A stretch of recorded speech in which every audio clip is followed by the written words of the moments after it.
Bonjour à tous. Merci en tout cas à Business France de m'avoir conviée pour partager l'expérience de mon agence, donc Arte Charpentier Architecte en Chine. Franck Sizun et Apolline Thierry ont bien posé, je trouve, le cadre général de la ville durable en Chine. Donc moi, je vais plutôt me concentrer sur les enjeux du marché de la conception urbaine et comment ça a évolué, parce que oui, on a une expérience d'environ 40 ans quand même en Chine.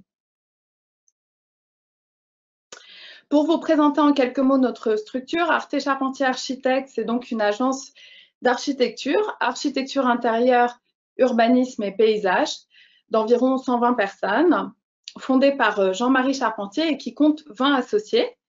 Le siège est à Paris et nous avons donc une filiale à Shanghai depuis 2002. En 2019, l'agence a fêté ses 50 ans, donc on ne peut pas vraiment dire qu'on est une jeune entreprise ou une start-up. Mais on opère quand même dans un secteur qui est celui donc de l'architecture et de l'urbanisme. On a toujours besoin de se réinventer et d'évoluer, ce qui est particulièrement le cas en Chine.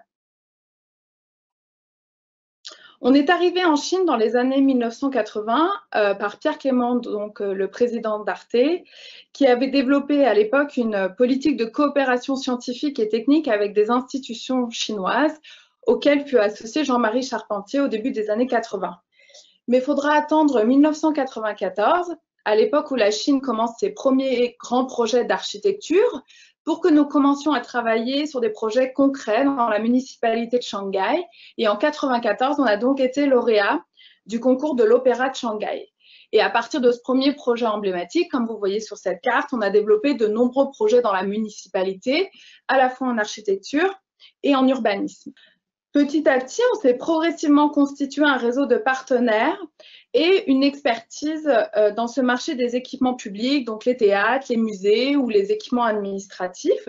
Et à partir des premiers chantiers conduits à Shanghai, on a développé de nombreux projets ailleurs en Chine, comme vous pouvez voir sur cette carte. En termes de réseau d'acteurs, et ça, c'est Franck Sizun l'a souligné et je le ressouligne, c'est très important de construire des relations solides avec des municipalités, mais aussi avec les instituts municipaux. Donc, si vous n'êtes pas très familier avec le marché chinois, les instituts municipaux sont des agences publiques privées qui sont en charge de gérer les projets d'architecture et d'urbanisme des municipalités pour le compte des bureaux d'urbanisme. À ces instituts municipaux, il faut aussi ajouter les instituts des universités qui sont extrêmement puissants en Chine et des partenaires très intéressants et importants, notamment l'Institut de l'Université de Zhongji, de l'Université d'architecture de Zhongji à Shanghai. C'est un partenariat qu'on cultive depuis qu'on est arrivé en Chine. Et ce qui est assez intéressant à noter, et ça c'est vrai que ça reboucle aussi avec ce que disait Franck Sizun sur s'adapter sur le marché local, finalement, notre stratégie de développement en Chine, elle a suivi un cours assez différent de ce qu'on a fait en France, parce qu'en France, on travaille plutôt avec des promoteurs dans les marchés, sur le marché privé. Et c'est vrai qu'en Chine, on s'est vraiment orienté de manière assez volontariste vers les acteurs publics. La raison à la base, c'était de pouvoir proposer, expérimenter des formes, des concepts ou des échelles de projets. François Génie nous a rappelé quelques échelles sur Shanghai, et c'est vrai que cette échelle chinoise est toujours très impressionnante. Et ces échelles-là, on ne pouvait pas vraiment les expérimenter dans des marchés plus matures comme en France. Et aujourd'hui, je crois que cette part d'expérimentation et aussi parfois d'audace n'est pas finie sur le marché chinois. Il fait aussi tout l'intérêt de s'engager dans ce pays. Il ne faut pas oublier aussi qu'aujourd'hui, la Chine commence de plus en plus à faire modèle pour d'autres pays et peut aussi créer de nouvelles opportunités commerciales dans des pays tiers. Donc, pour mieux répondre à la commande chinoise, on a ouvert une filiale à Shanghai en 2002. La taille de notre agence chinoise fluctue, mais ne dépasse jamais environ 20 personnes.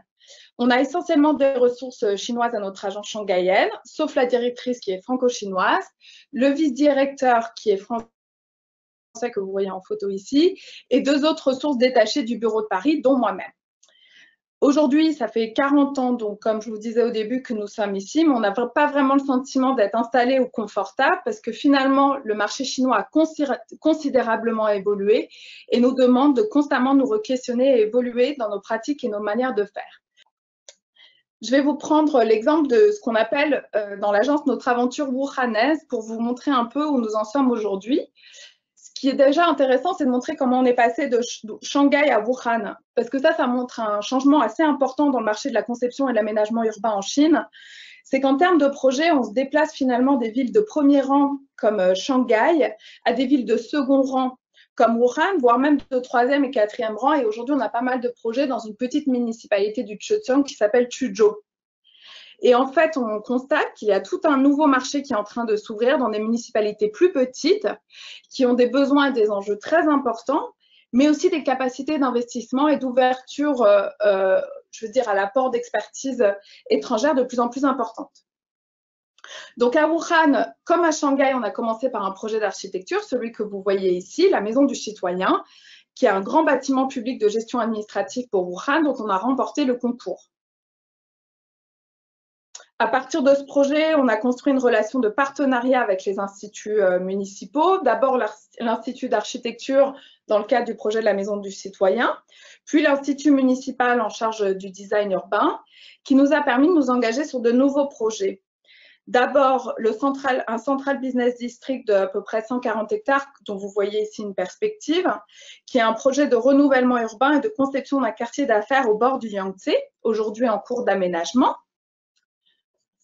Puis, plus récemment, on s'est investi dans le projet d'éco-cité sino-française de Wuhan, de 39 km², où nous avons été engagés à la fois dans les phases de design conceptuel général, ce que vous voyez ici, et aujourd'hui, on s'engage sur une phase de design détaillé sur un secteur de démarrage d'environ 3 km², qui s'appelle le village de la péninsule, pour ceux qui sont familiers avec ce projet.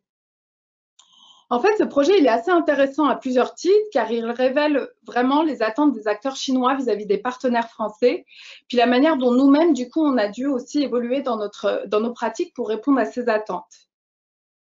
Cette image est assez révélatrice, en fait, de ce qui est attendu aujourd'hui en termes d'expertise dans la conception urbaine de la ville durable.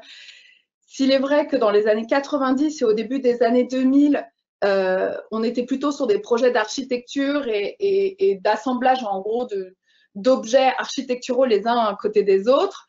On attend de plus en plus de notre agence des projets d'urbanisme et surtout des projets où on conçoit des espaces publics de qualité, où on conçoit les espaces paysagers, où on prend aussi en compte l'existence. Ça, c'est quelque chose de plus en plus important en Chine, à la fois le patrimoine, l'histoire et l'identité, et où on travaille aussi à plusieurs échelles, c'est-à-dire ils sont très friands de notre capacité à décliner la grande échelle du master plan que vous avez vu juste avant, à cette échelle du quartier que vous voyez ici et de son ambiance.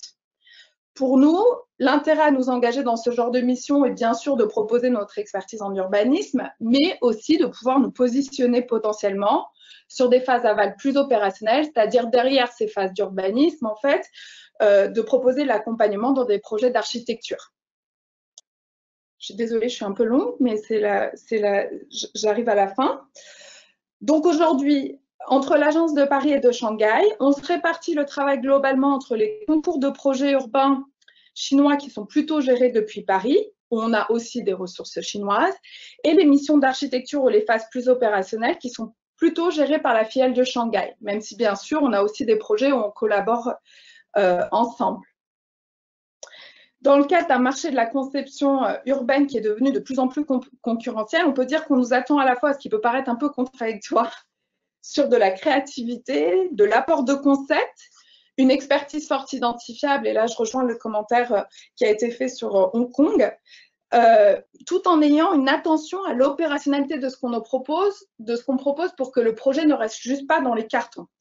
Ce que ça veut dire concrètement, c'est qu'il est toujours nécessaire, quand on opère dans le marché chinois, de construire des partenariats solides et durables avec des instituts chinois locaux, avec lesquels on partage des valeurs communes, mais qui peuvent aussi nous aider à nous familiariser avec la réalité du contexte chinois. Dans ce cadre concurrentiel, on a aussi tout intérêt à s'organiser entre acteurs français, et c'est aussi le but du club Éco-Cité. Ceci ressort particulièrement dans le cadre du projet que je vous citais tout à l'heure de l'éco-cité sino-française. Du côté chinois, il y a toujours une tendance à dépecer le projet, à faire intervenir plusieurs acteurs en même temps sur le projet pour faire jouer la concurrence, etc. Du côté français, on a le sentiment qu'il faut de plus en plus se coordonner pour être à même de répondre à ces enjeux, mais aussi pour conserver notre capacité de négociation et de dialogue avec les partenaires chinois. Donc ça demande véritablement de faire jouer les complémentarités entre les acteurs français, de proposer des offres en consortium, etc. Enfin, je vais finir là-dessus, il y a la question épineuse de la relation client du point de vue de la contractualisation et du paiement. Je vous ai mis ici juste, bon c'est en chinois, mais c'est pour ça, je trouve que c'est assez parlant, c'est quand même un schéma de validation d'un contrat qu'on a fait sur un projet. Et chaque étape, c'est un service de validation. Donc en fait, on voit bien que le marché chinois est quand même compliqué. Déjà, le format des marchés publics, la question des partenariats avec la répartition des honoraires avec les partenaires locaux, et bien sûr aussi la question de conduire des opérations financières parfois entre la France et la Chine. Donc là, c'est vrai qu'il faut quand même avoir les reins solides pour pouvoir travailler dans des délais très courts avec beaucoup d'allers-retours et avec des forts décalages de paiement. Et là, c'est vrai que pour attaquer le marché chinois, il faut quand même avoir une vision au long cours. Géraldine, je vous ai esquissé du coup en quelques traits ce qu'on a expérimenté du marché chinois de la conception urbaine. Je n'ai pas vraiment eu le temps, bien sûr, de rentrer dans les détails, mais je vous ai dressé quelques repères et je reste disponible si vous avez besoin de plus d'échanges. Merci beaucoup.